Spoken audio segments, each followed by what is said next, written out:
An earlier video talked about the 4 quadrants, and so if you haven't watched that, please do so. And then I talked about how the optimal patients are people who are stutter, but they are interested in exploring Byron Katie, transactional analysis, Dr. Marco Paul, Enneagram. That way we can get greater calming of the limbic system, because the limbic system, when it's excited, interferes with motor planning. These are 2 boxes. In the upper left quadrant, again, remember that's the negative free child, negative adaptive child, negative controlling parent. You're kind of lost in the mind. That's the desire to make something happen, what we call the will. Our society, our civilization is very much about exerting your will, making people see that you are valuable in some way. And that is put over the willingness to accept yourself, your flaws, other people, their thoughts, their feelings, especially their thoughts, feelings about you, and this present moment. Right? So when we're in the upper left, we're putting our will over our willingness to accept. If we move to the lower right, it's basically, again, this loving willingness to accept, putting over the desire to will. It's a flip. So just to put it simply, the will is on top when you're in the upper left, and love is subordinated to that, self-acceptance.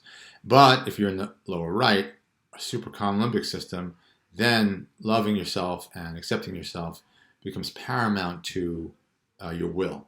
I go very deep on this in another book, but I am only sharing that with a few people because it's pretty deep, and I want to make sure people are ready for that. So at some point, if you feel ready, let me know, and I'll give you a link to that other book.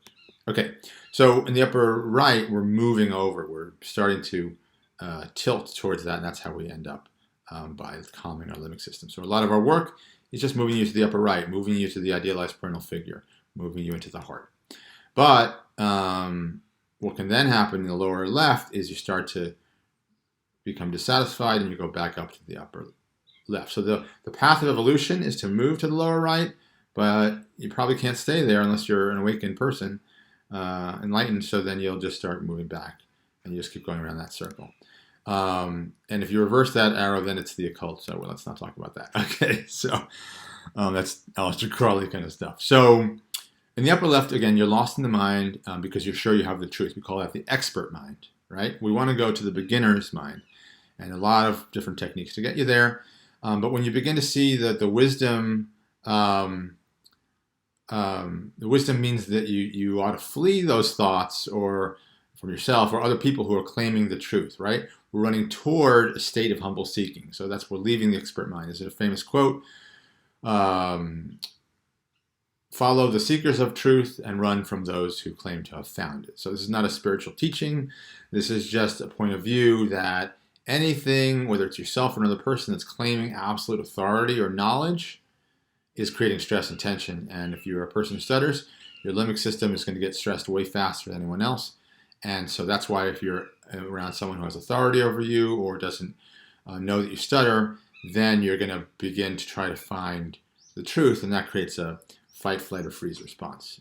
We can go into that later. Anyway, then you go down into lower right, and this is the realm of myth. Now, myth is not the truth, but it's a story framed to help us see the truth in a way that facts wouldn't help us. We might misuse the facts or misunderstand the facts. And then suffering can come, though, if you take the myth as gospel. It's just a pointer. This is what humans have gotten wrong for a long time. I studied anthropology at Cornell, so I've seen a lot of that sort of thing. Anyway, but then if we start using that myth to remove our fear and allow us to stop seeking, then the myth stops helping us, and then we're back up to lost in the mind.